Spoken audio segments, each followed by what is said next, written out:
Bursa transfer musim panas 2025 memang belum resmi dibuka. Namun geliat pergerakan klub-klub top Eropa sudah mulai terasa.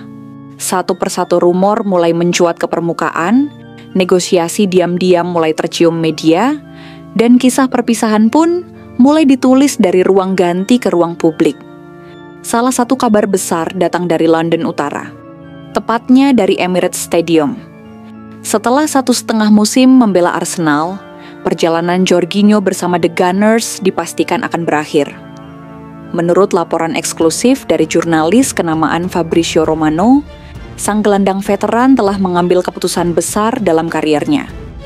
Ia akan meninggalkan Arsenal pada akhir musim ini dan melanjutkan petualangannya ke benua asalnya, Amerika Selatan. Lebih tepatnya ke Brasil, tanah kelahirannya.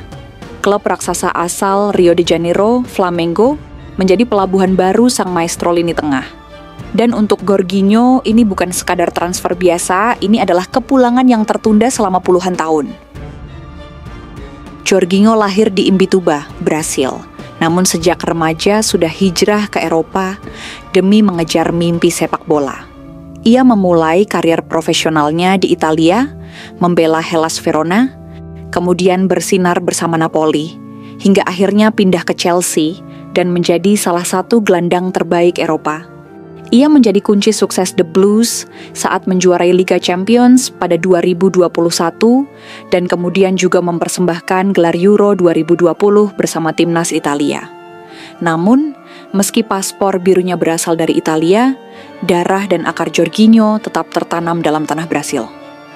Ketika ia didatangkan oleh Arsenal dari Chelsea pada Januari 2023. Banyak yang memprediksi bahwa ini akan menjadi akhir karirnya di level atas. Namun, Jorginho membuktikan sebaliknya. Ia tampil solid sebagai gelandang pendamping Declan Rice, menjadi figur pengalaman di ruang ganti dan membantu menjaga kestabilan lini tengah Arsenal dalam momen-momen krusial. Meski tidak selalu menjadi starter, kehadirannya punya nilai lebih.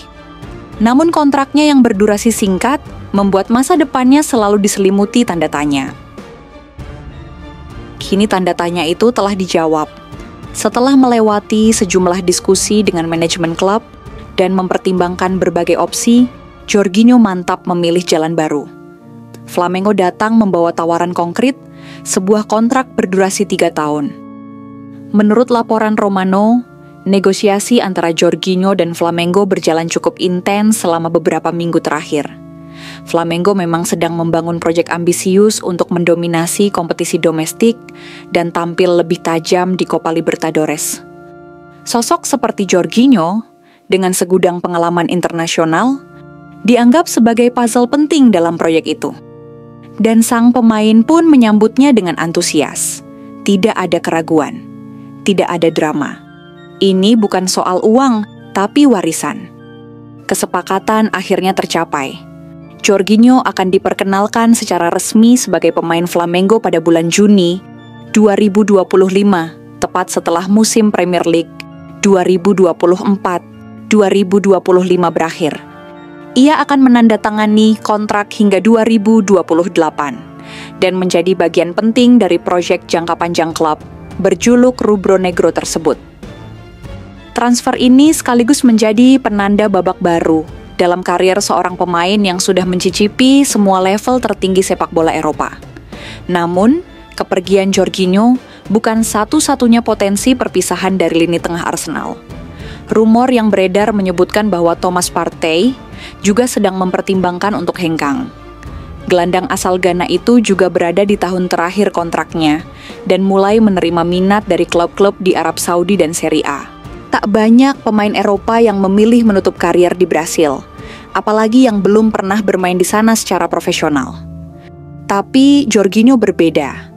Ia ingin menulis bab terakhir kariernya dengan cerita yang membumi, bukan hanya trofi dan angka statistik, tetapi nilai emosional dan koneksi batin dengan rakyat Brasil. Kepergiannya dari Arsenal mungkin tidak sepopuler saga transfer pemain muda berbakat. Tidak pula seheboh rumor mega transfer lain yang beredar. Tapi ini adalah kisah tentang siklus yang sempurna. Tentang seorang juara Eropa yang kembali ke rumah. Tentang warisan. Dan tentang keputusan yang diambil bukan karena tekanan, tetapi karena panggilan hati